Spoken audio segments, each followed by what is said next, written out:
Hey guys, happy Tuesday. Um, so I'm going to give you what your assignment is for today, and you already know that you're writing an FRQ number 4.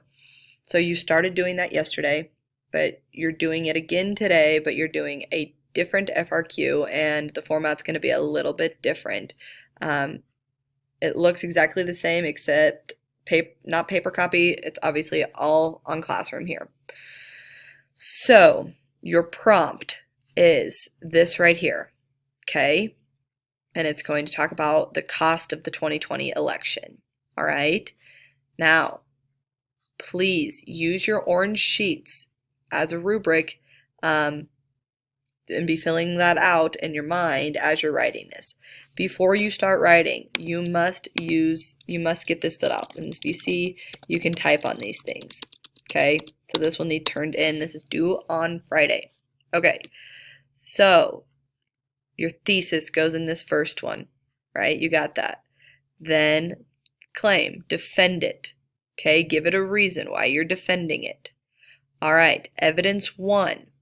You've got to use at least one of those 3 required documents to defend it.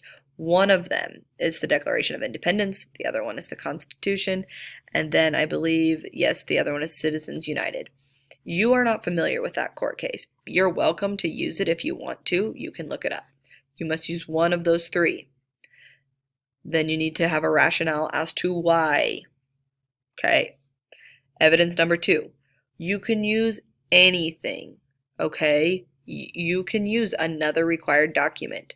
You can use a document that's not listed. You can use a court case. You can use anything that you know about the government to defend your argument. Okay, and then you'll put it down here. All right?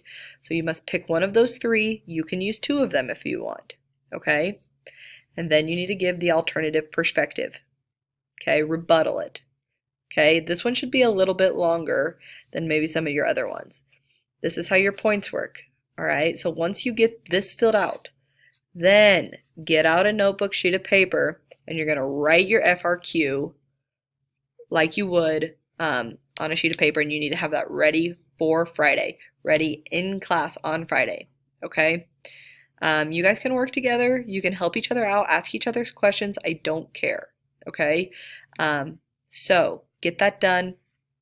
We'll see what you got for Friday.